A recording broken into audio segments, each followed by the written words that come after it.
Hey guys, this is Mike Kollin at seductionpower.com. Okay, so I've had a couple discussions with some people today, and there's a subject that has repeatedly came up for the last probably couple weeks, maybe even a couple months. Now, for the male brain, this is really going to shock you until you see the results. Now, I'm going to ask you this question first. Let's say I needed a emergency, I don't know, heart surgery, some kind of surgery, right? And it was going to cost $100,000. And I come to you and I say, hey man, I need this surgery or I'm going to die. I need $100,000.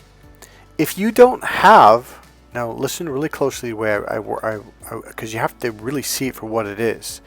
If you don't have the $100,000, how can you give the $100,000? You can't. If you don't have the ability to do something, you can't do it for someone else. Now, if you're a male, you're probably thinking, what do you mean? Why wouldn't I understand that? Well, of course you can't give someone $100,000 if you don't have $100,000. Of course you can't do something for someone if you don't have the ability to do it yourself. Like, well, yeah, of course, Mike, that's only logical. And yet, the concept I'm about to introduce you to, most men, and I think people in general, because it's something where we were told years ago, oh, this is wrong, you shouldn't. It's like, wait, that doesn't make any sense. So when you start to do a lot of self-healing, all of a sudden you're like, wait a minute, that's the dumbest thing in the world. Why would you tell people not to do that?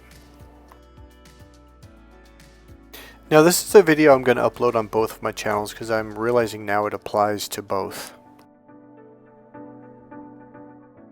So there's a couple of people I was talking to, and man, how do I start this out? This is really, and it's not about those people. It's about, I mean, it's even me. I went through this. I've been working on this for decades.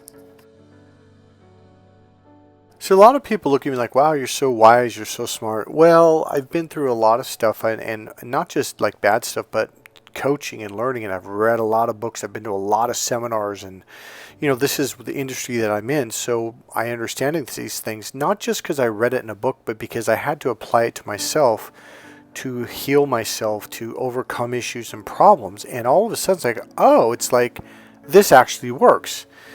The challenge with a lot of people is they're very short-sighted. They're like, well, I mean, Mike, I did it twice. I didn't notice anything. Ooh, 2 times. Wow, it's amazing. That's almost like, what, 1,000,000 years?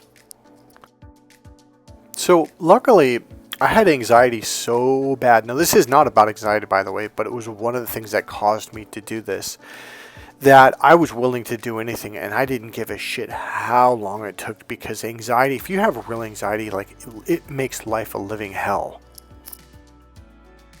So I learned these techniques, and here's the deal. I went to a lot of seminars, so I spent a lot of money. These were like 10-day trainings, 14-day trainings, 3-week, 5-week trainings, and here I am paying these people thousands and thousands and thousands of dollars, traveling to cities and paying for hotels for 3 weeks and 5 weeks, and going to Hawaii and paying for all this stuff. And at the time, I was broke. I mean, part of the time I was a college student. I took out student loans to take these seminars. And then finally one day I was working with this healer, therapist, energy healer, etc. And she goes, well, why don't you just give it a try? Because I said, look, this stuff doesn't work. You know, this specific thing was the grounding techniques. She said, well, it's because you're not really doing them. You don't believe they're going to work, therefore you don't actually do it. And when she said that, I thought, you know what, that's true. I didn't actually visualize the way they said, and because it was like in my male brain, like, this is silly. This isn't going to work. And man, I tell you what, when I did it with her, she goes, Michael, why don't you just give it a real shot? Give it a real try and make a commitment to actually doing it. I said, you know what, you're right. She goes, you spent all this money, so why not do it? And holy moly, shazam, kablam, kabam, it worked. And man, did I feel better. Now, like most things, it's not like you do it one time and it's successful and okay, we're done. It's like, well, you're going to have to keep revisiting it and get better and better at it. It's like any skill. It's like baseball. It's like football. It's like writing. It's like anything. The more you do it, the better you get at it. Okay, so someone had said to me, and this is, now here's the funny thing, because this was not the person. This person said this, but then there was another person, I think a month or two ago, who said kind of a similar thing. I'm just going to go through it and we'll get to it. So it was a guy, it was a client for dating relationship coaching, and he said someone that isn't actually a client now, but was a long time ago, but they just basically gave up on it. And they said, I've just given up on women altogether. And I wrote him a message back today and said, no, you didn't give up on women. You gave up on yourself. Now, this other person is essentially into like the red pill. Now, ladies, if you don't know red pill is like men. Like another one is MGTOW, MGTOW, men going their own way. So these are groups that have said, okay, well, I've woken up. All women are bad. All women are users. All women are this, and this is just the way they are. And I beg to differ. I've had some amazing experiences with women in my life. And now here's the thing. The people that stood up for me, that looked out for me, women. Now, I don't mean one day, one woman did this one thing one time. I mean through thick and thin. I mean when I was going through the roughest parts of my life, the roughest times of my life that lasted for freaking years. There was this, in particular, I'm thinking this one woman who just, I don't know what the word, dug in deep, was just there for me, stood by me, helped me, spoke well of me, just anything and everything. And it was just like, how can I say all women are bad? You can't. Now, here's the problem with the male brain. It tends to focus down into very narrow scope, like they're looking through a scope on a rifle, like at a target, like a bow and arrow. You're looking at that little tiny red dot, so your eyeballs get very narrow, the pupils get small, and they focus on that little dot. And men tend to look at life that way. So if this one woman does this one thing one time, it's all women. So the left brain tends to generalize massively, because the left brain was designed to delete 99.9% of all the information out, to focus on that one thing. That's what the left brain's really good at, looking under a microscope, which does what? It deletes out all of reality and it focuses on this one thing. And the problem with a lot of people, they get stuck on that one thing, and that not just the one thing, but focusing in that narrow focus, and everywhere they look, well, this is the way it is. So one of the things that I've employed is lots of meditation, lots of internal awareness techniques, expand, literally physically, literally visually and neurologically expanding out open to see the bigger picture, expanding my awareness. Now, men don't do that. And because of it, once they have a bad experience, like, oh, all women are this way, and then what happens is once their brain believes that, they'll literally unconsciously purposely date women that are exactly like that last woman that hurt them, and then the next one, then the next one. Now, I think humans do that. I don't think it's men are just special to this. I've seen women continually date the wrong guy, like, hey, like this is exactly like your ex-boyfriend. Like, what's the deal here? But I would say men have this prevalence because the left brain focuses on a very small thing, like looking under a microscope. The right brain expands open, and it can start to see different possibilities and differences in personalities, and difference in people, difference in food, difference in everything, whereas the left brain has a really hard time doing this. What the left brain does, it blocks out all the other possibilities, and it literally will go into a room and only focus on this kind of person. So one of the things that we as humans do, our brain, we learn this in Psychology 101, it deletes, distorts, and generalizes. Yep, especially when you're in the left brain, which does that. It deletes out all the information, and then what are you stuck with? Distortion and generalizing. All women are this, all people are that. Now, another thing that our unconscious mind does is once we take on a belief, the unconscious mind goes, oh, okay, this is what we believe. Well, then I'm going to prove to you and everyone around me this is the way it is because I believe this. So the unconscious mind deletes any other possibility. Like there might be a woman, the most beautiful woman in the world, walks up to this guy, and he's going to be like, unconsciously kind of like just ignores her and walks away. And people might even, what are you doing? She was beautiful. You keep saying you can't meet beautiful women. She was amazing. So when we believe something, it could be, oh, beautiful women are mean, or beautiful women don't date me, or whatever. It doesn't matter. Whatever the belief is, your unconscious mind takes it on, and you have to understand something about the unconscious mind. And yes, I learned this in Psychology 101, I learned this in Ericksonian hypnosis, and I learned this during my NLP trainings. Tony Robbins talks about this too.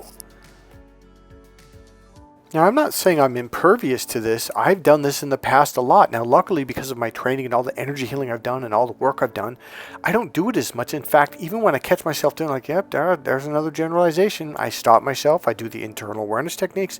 I expand my awareness, and I show, yep, that's not true. That's just this one person or maybe multiple people, but it doesn't mean it's all. So what your unconscious mind will do is it will literally look for evidence to prove that this belief is true, even when it's not. Are there some cases, can you walk around and find that there are women that are users, or men that are users or abusers, or this or that? Absolutely, they're everywhere. But you know what else is everywhere? Absolutely everywhere? Good people, good men and good women. But it's easier to just generalize something and just go back to sleep and shut off and just say, yep, all women are this or all men are that. So what we end up doing is now watch this. Now here's the thing that's so important, because this is the work I do with people. And I know it's because I had to do a lot of this work that I'm about to explain to you. Once we take on a belief, we defend it with our life. I look back at seminars where the trainers were like, well, Michael, does that belief support you? And I'm like, well, I mean, look at it. I mean, and I would just like get all emotional and passionate and they're like, okay, well, if you think that supports you. And here's the thing, they really did care about me, and they really did. Because when you go to these trainings, you don't go to one. It's like there's a 2-week training, then a 5-week training, then another 5-week training. And you go back and repeat some of them and do some of the smaller ones. You get to know these trainers. Now, usually there's 5, 6, 7, 8, 9, 10, 12 trainers per training. And these people really start to care about you. And they're willing to risk their necks, so to speak, like, get you mad at them. See, when you point out someone's a belief that they really believe, you got to understand, our beliefs are important to us. They mean it's what I believe. They're like our children, and we protect them, and they mean the world to us. So for someone to come along and say, well, does that belief support you? And that's what it sounds like, but they don't mean it that way. They're trying to help you. So you tend to yell at people who are trying to help you. I can think of many of them, but there's one in particular where she really was like, Michael, that's not true. I'm like, yes, and I would give her example after example, and she would tell me what I already knew for 10 years of NLP training, etc. Michael, you're just giving me examples. It doesn't mean that every person or every experience or and she would really, really dig her heels in and would not back down. And I would leave sometimes just feeling like, man, she just doesn't care about me, when she totally cared about me. Because here's the deal. I can't tell you how many beliefs that I have shifted and changed. And I look back on, oh my God, that is so not true. But I walked around like a dumbass and I'm just going to say it, like a jackass, screaming this at people, at my girlfriends, at family members, at friends, at people that wanted to help me, like Michael. And here's the thing. These beliefs were holding me back from getting the exact thing that I wanted. I mean, let's be honest. It's hard to look at ourselves. Right there, I'm just going to stop right there. It's hard to look at ourselves. It's hard to look at our beliefs and be like, you mean this isn't true? It's kind of embarrassing. And not only that, but it's kind of like, hey, it feels like, well, this is who I am. It's not, your beliefs are not you. They're just beliefs. See, that's the thing with the ego. The ego is, it literally will do everything it can to keep you from having what you want. This is why it's important to face it, to face yourself, to deal with yourself, to deal with your issues and go, man, this is not freaking helping me. So beliefs is one of the things we help people change in the work that I do in NLP. Okay, there's a bunch of techniques. I'm not going to get into them, but you absolutely can change your beliefs. You can change your values. You can change your, see, here's another one, strategies. Oh my God. People will use strategies that do not work, and they'll use them for decades. And it's like, dude, is that getting, I have to scream at a lot of men in general. How well does that work for you? And they're like, what do you mean? I go, well, what's your purpose for doing that? Well, I told you because I wanted blah, blah, blah, blah, blah. I'm like, well, is it getting you that? Well, not yet, but it's gonna. I'll just try that strategy harder. It's like, you've been doing it for 20 years. Clearly, something's not right. You're allowed to alter and change and move pieces around in your 5-step, 6-step, 7-step strategies. And that's what a lot of people don't know. And like, well, what do you mean strategies? They're unconscious things that you do in your mind to get what you want. A lot of times, if you're not getting what you want, clearly a strategy is not working. And we can change them. Once you change a couple beliefs and you look back, you're like, man, that was holding me back from everything that I wanted. You start to open and go up and you go, okay, I understand what you're saying. I get it now. Even strategies. When I work with you on an unconscious strategy, you won't even know what you won't even know what a strategy is until we discover it and I point it out, and then we work on it and shift it. And then you're like, wow, I did that same damn thing for 10 years and I was not getting what I wanted. See, all of this stuff is semi-unconscious. We're not really aware of it until we work with an NLP trainer who's trained to see it and go, hey man, did you notice this? So it's not a right or wrong, good or bad thing. There's nothing wrong with you. We all do this. It's the people that make the change that decide to face themselves and take a look and be like, man, what's not working here? Those are the people that move forward in life. So this is, now we're going to get to what this video is about, what inspired it. So I was having a chat with a former client, and he essentially said, I gave up on women. And I kind of irked me, didn't like the feeling, and I kind of, oh, okay. And so then I kind of, went and did my thing and stuff, and then I remember there's this other client that I worked with about a month ago, and he said, oh, well, he's all talking about the MGTOW and the red pill and the stoicism and stoic. There's this new stoic movement where you fake being something that you're not. You become this character of stoicism and you talk differently. And it's fake. And so there's a lot of teachings into it which are good, but there's a huge lesson that's missing. And essentially it's awareness. So I messaged this person back, the first one, and said, hey man, you didn't reject women, or you didn't give up on women. You gave up on yourself. Now let's go back to how the brain works once it has a belief. It'll look for evidence to prove that it's right. And you'll always find evidence that prove that it's right. But then there's always going to be like more evidence that says, yeah, but it can also be this way too. You can always go down a narrow path of negativity and say, hey, see this path? See how negative it is? Well, yeah, we'll get off that damn path. That path sucks. So another thing people will do is they will join groups of people who have the same beliefs, and they all get together. See, we're right. This is the way it is. Rawr.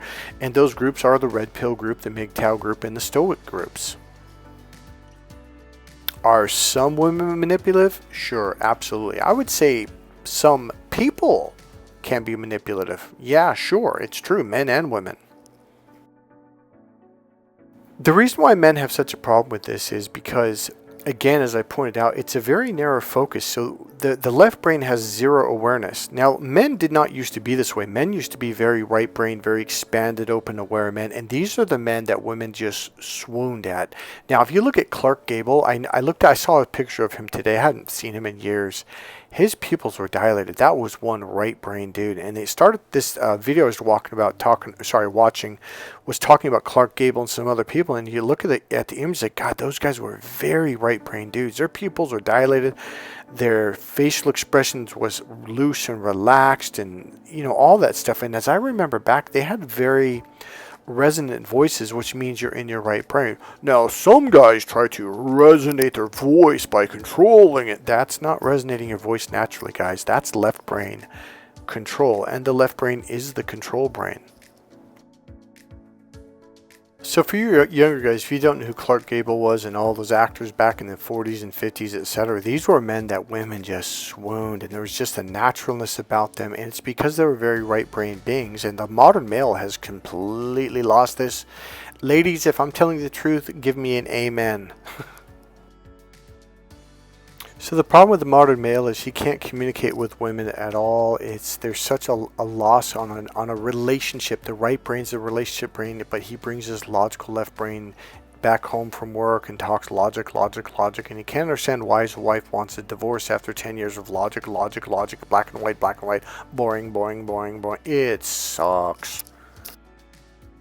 So what does the modern male have to offer? Nothing. I mean, working hard and working overtime, staying away from his wife, and saving up money and buying her something every 6 months, and she can't figure out why that doesn't make her happy. Here's the funny thing, a lot of people like to say women are emotional creatures like men aren't. Men are really emotional. Men are, by the way, women figure out by the time they're about 40 to 45 years old, women start to realize, wow, men are really sensitive. Like, the male brain is extreme. See, when you're in that narrow pinpoint microscopic view, everything, it causes anxiety and hyperventilates, and it causes you to be emotionally sensitive. But when you're emotionally grounded and expanded open, you're very calm. You deal with things a lot better. Now, here's the deal. That's actually not what I meant by the emotional factor. Here's the very, very interesting thing, because I did all this meditation and I did this internal awareness. It's called self-awareness. And guys, women say it to you all the time, but our brain, it goes right past us. It wasn't until I really started to connect with myself that I went, oh shit, I'm hearing women say oh, you mean your emotions and feel like, yes, because men are stuck in their logic external, which is disconnected from self, and there's zero self-awareness. So here's the really kind of diabolical thing about men. It's like, on the one hand, the reason why they want a girlfriend or a wife is to make love. And everyone's like, well, yeah, of course. But here's the thing. I don't think either side, men or women, have actually figured out why. I think women may have. But why do men want a wife or girlfriend to make love to? Because it opens you up to your emotions. Your feelings. So when men have an orgasm, and I've said this before, but I'm going to explain a little differently, is the reason why we want to have an orgasm is because, now logically we don't think this scientific part, but it releases oxytocin into our bloodstream and some other chemicals. But for men, oxytocin reacts differently than it does for women. For women, they get it through communication, from mental communication, mentally stimulating forehead to forehead communication, and then they drop down and open up emotionally, and they get the same feeling that men get after men have an orgasm. So we're both now, I drop my hand from my forehead, I'm touching my forehead down to my heart. See, what women want is emotional fulfillment. Well, here's the thing, men do too, but they don't know what that word means. Well, men, I'm going to tell you right now. After you have an orgasm, so oxytocin for a woman acts like a caffeine high. It acts like a stimulant. That's why women love mentally stimulating conversations, because it's like, once they get going, they talk, and it's fun, it's exciting, and they get them going. But eventually, once they get enough, there's like I call it a lockbox in her forehead that opens up, and now her energy, her awareness drops down to her heart, which technically means she's opening up to her right brain, which means now she needs emotionally fulfilling right brain communication, because she wants to feel those same emotions that you feel after you get an orgasm. So for men, oxytocin acts as a relaxant. It relaxes our muscles, it relaxes our arteries, it relaxes every nerve, every fiber, our brain, our mind, our body, our hearts even. And all the blood vessels open wide open, because everything's relaxed, and now instead of being tightened down, it's relaxed. Therefore, blood can flow through you easily, and now you feel comfortable. And now you've opened up to your emotional right brain and thus your emotions. It's funny because men knock emotions all the time, and yet men want to feel this. Here's what you want to feel. Instead of feeling frustrated, angry, and uptight all the time because you're at the tip of that V, you want to be released. It's like an emotional release instead of being stressed. Look, you could have the most stressed man in the world. If he makes love, when he has an orgasm, all of a sudden he's like, oh man, I'm relaxed. Because that oxytocin for men acts as a muscle relaxant. And we feel good. It doesn't matter if you're in debt $10 million or you're about to lose your house. It does not matter. For the next 2 or 3 hours, I am in bliss heaven and life is good.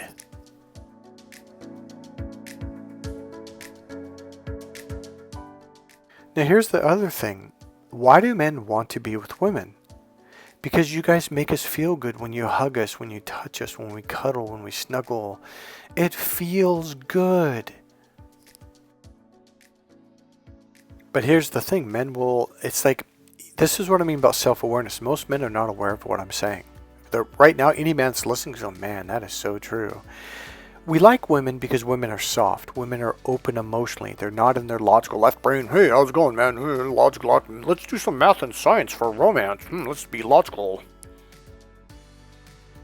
You know, if a woman was like that, most women are like, yeah, this isn't working for me.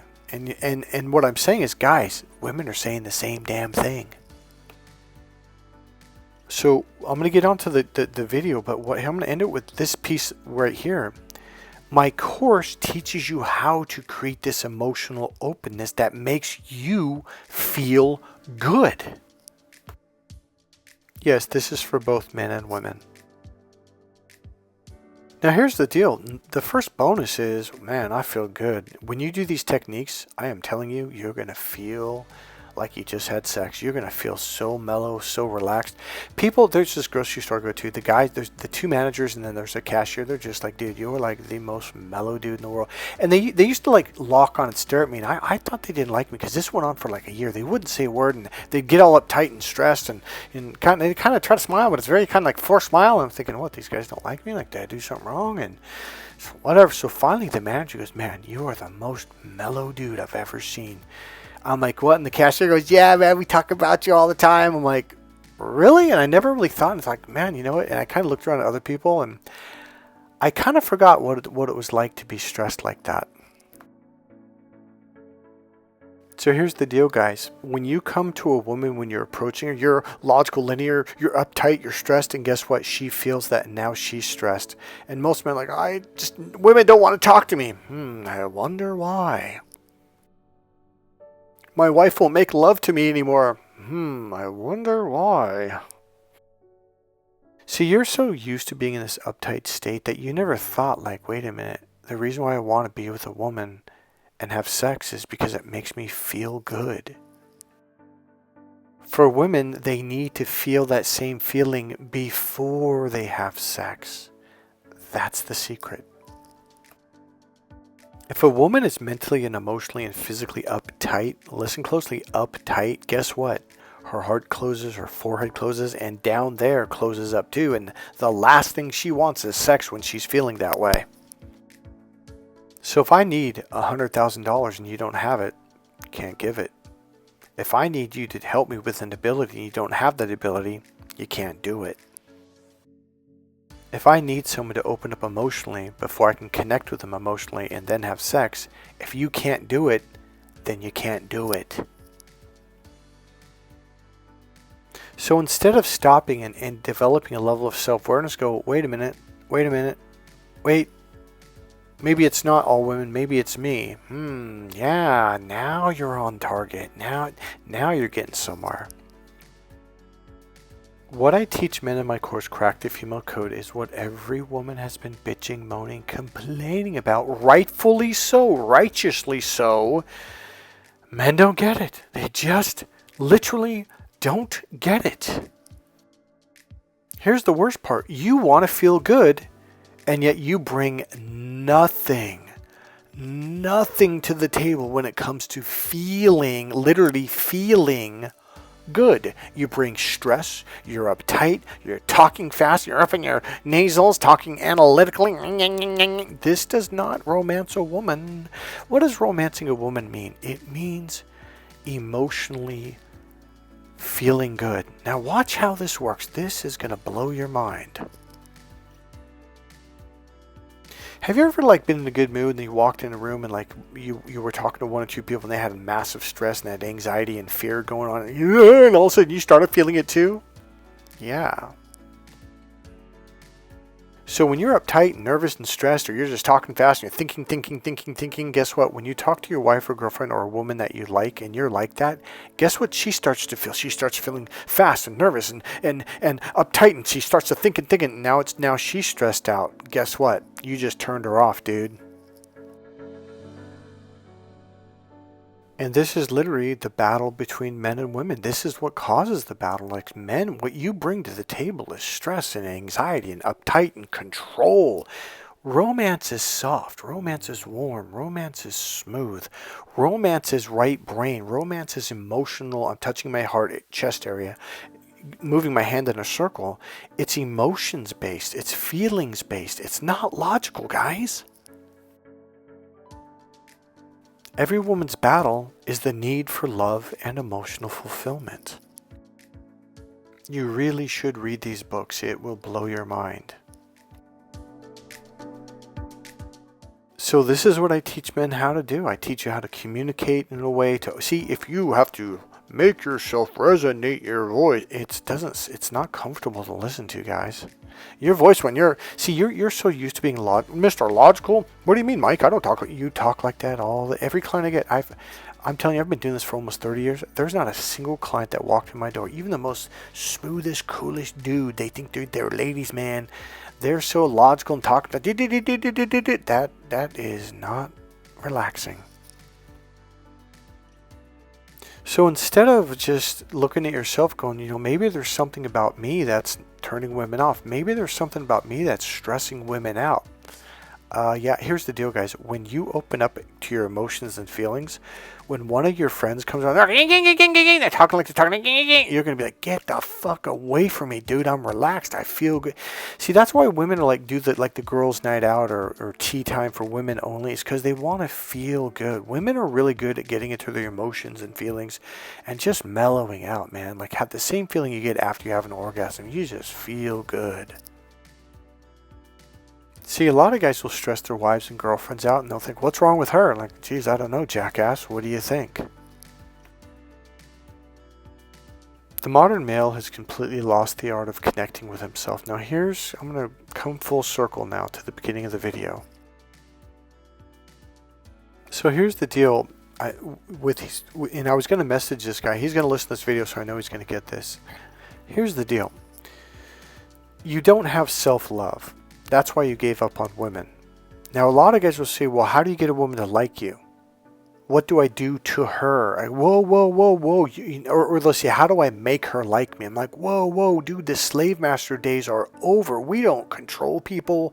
We don't make anybody do anything. It's kind of interesting. You're like, well, I thought that your course was about seduction. Yeah, seduction of yourself. It's all about self-love. So a guy says, well, how do I get a woman to like me? Now, women understand this, but a lot of men, this goes right up, until you get good at doing this goes right over your head. You ready? The way you get a woman to like you is you get really good at liking yourself. So the answer is, how do I get a woman to like me? By liking yourself. See, when you like yourself, other people like you. When you don't like yourself, other people don't like you. This is literally the way it works. I know because I am living this. I was taught to hate myself. I was constantly told, you're no good. I'm not even going to get into it. It was the worst things you can imagine. And I heard this on a daily basis my whole life. Literally until I finally just left my family and never talked to them again. The journey that I went through to get where I'm at right now, it took time. It took commitment. I had to do these exercises, these internal awareness techniques, which I teach, by the way. I had to learn how to do self-internal dialogue and this and that and do energy healing. I had to really learn how to like myself and get really good at it. Another thing, self-love. And this wraps around all the way to the beginning of this video. Like, well, if you don't have $100,000, you can't give it to me. If you don't have the ability to do this for me, then you can't do it. Hello? Ding dong, ding dong, ding dong.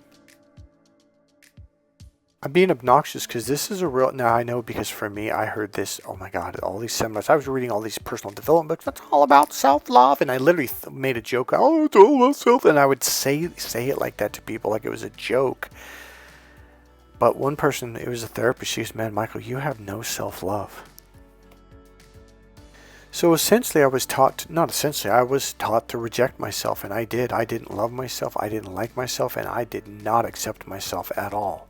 And I couldn't figure out why no one liked me, like why no one loved me, why nobody accepted me in their life. And I was like, and I remember saying, like, well, why does everyone reject me? Like, what did I do wrong? Here's the weird thing, I didn't do anything wrong to anyone. It's what I was doing to me.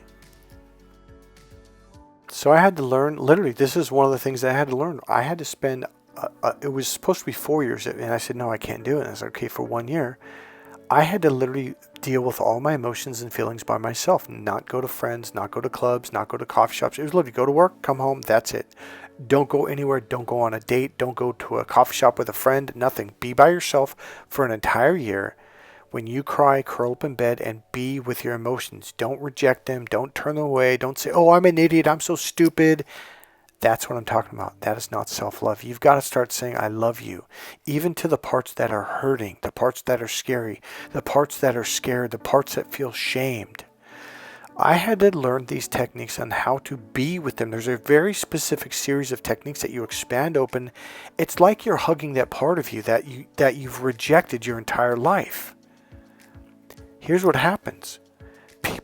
Here's the thing with me, like people would say, well, you didn't do nothing wrong. And they literally meant it. And I would ask my friends, I'd go back, friends of mine, like, what did I do wrong? Like, nothing, Michael, you were like the nicest person. You never did anything wrong. People really, like, what do they say? Appreciated that about you. And I'm like, so then why wouldn't anyone like involve me? And they're like, I don't know. Well, it's because people feel energy. When you're angry, trust me, they feel it. When you have self-loathing, oh, trust me, people feel that. Another thing that I did was self-punishment. My best friend's mom, when I was about 15 years old, I did this sprint, this run. It was like a 3-mile sprint. And when I got back to the house, I was puking and I was like gasping. And I was kind of in like a shock state. I was sweating so bad. It was the kind of sweat like, man, I probably should have been taken to the hospital. And his mom comes out, and I was drinking water out of the hose, and she goes, why do you punish yourself so much? Why do you do this to yourself? And I looked at her like, because I want to be a world champion. And she's just like, Michael, that's not the way to do it. But there was more than that. I used to punish myself like mentally and verbally. Oh, you're no good. Oh, you're so stupid. Oh, you suck. Why do you do that? Why do you think like that? And here's the thing is like a lot of people have this conflict inside. The battle, okay, when you argue with other people, the argument isn't with the other person. It's with your argument inside your brain. When you constantly disagree with people, it has nothing to do with that person or what they said. You're actually having this continual battle, this disagreement with yourself. You're going back and forth. I don't know, maybe this, maybe that. Oh, I don't know. When you doubt other people all the time, it's because you doubt yourself. You walk around expressing you all the time, going, yeah, it's them. It's not them. It's you. When you hate people, guess what? You hate yourself. How do I know? Because I was there and I've gone to the other side. When you begin to love yourself, here's the really cool, this is going back to the beginning of the video. You can't love another person until you truly fall in love with yourself. And I don't mean the egotistical, narcissist way. That's not love. That's not true love. That's ego. That's trying to, do you love me? See, narcissists are always trying to get you, well, look at me. Look at my tattoo. Did you like my tattoo? Do you like it? And they'll do it over and over. Like, dude, I like your tattoo. Fuck, I said it 10 times. See, it's not about them liking their tattoo. They want to make sure that everyone around them likes their tattoo. See, here's what I was saying earlier. Like, it's the worst thing you could teach someone is not to love yourself. Because back then people were what they were thinking, any kind of self-love was this narcissistic, arrogant, egotistic. Like, no, it's not. There's a healthy form of healthy emotional love. Here's the deal. The reason why women are drawn to me is because I have this love. I'm like a ball of loving energy. And here's the deal. You can't give to someone something you don't have. If you don't have the $100,000, you can't give it. If you don't have the self-love, you can't give it. You walk around self-loathing, self-hating, self-judgment, self-this, and then you judge other people because you're trying to prove that, well, I'm not bad, they're bad. And you play this game of hating others and not realizing that's really just your own self-hate. It's projected. It's a video camera looking outside through your own self-hate, your own self-loathing, your own self-judgment.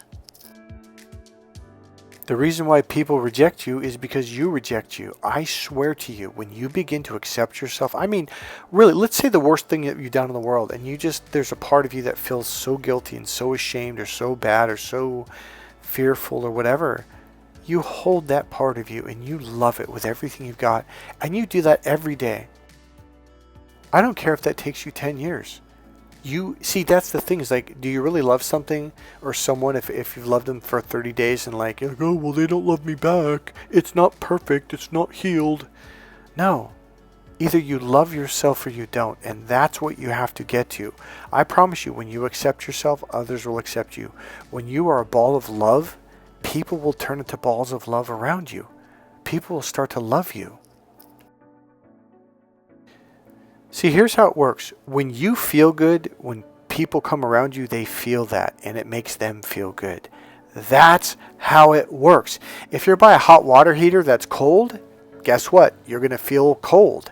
If that hot heater is turned on for 5 hours and gets really piping hot, and you're in a garage that's really cold, you walk over to that hot water heater and it feels warm. It feels good. That's what I'm talking about. I want you to learn how to become that hot, warm water heater so people want to be around you. That's the key. You know, another thing is people treat me a lot better now than they used to. It's night and day. I mean, there's no two ways about it. I mean, people used to treat me, they used to treat me like crap, like really for a long, long time. And I used to argue to death with my energy healers and therapists and the seminar coaches, and no, this is the way people are, rah, and they're like, Michael, it's you, it's inside you. You gotta, once you change it, and like, no, and I just, oh, okay, thank you for the money. Everything that I discuss, these are the techniques that'll work with you. I also use my energy to guide your energy. And I'm telling you, if you have not gotten results from similar techniques, it's because the person themselves didn't have that energy. They didn't know how to guide your energy with their energy. I'm not going to describe it right, explain it, it'll take too long. Let me just put it this way. If there's one thing that I do, it's emotional healing. I specialize in emotional healing. If there's one thing that I do that I'm an expert at, that I'm a professional at, it's love and emotional healing. It truly is all about self-love. But I mean where your energy drops down into your heart, your body, your belly, your chest, your back. You have this warmth, this love, this self-awareness where you are connected to yourself. Now you begin to love you. And I'll teach you how. It's a wonderful place to be. Alright, that's it, guys. I hope you enjoyed this video. If you did, please click subscribe, click the like button, go ahead and make a comment. And as usual, if you want to help out this channel, buy one of my dating relationship books. The men's main book is Crack the Female Code, or get The Ultimate System, Women Get Why Men Just Don't Get It, and Every Woman's Battle. You can also make a donation. There's a PayPal link right there in the description box. Alright guys, that's it for this video. I hope you subscribed, and I'll see you in the next video. Bye.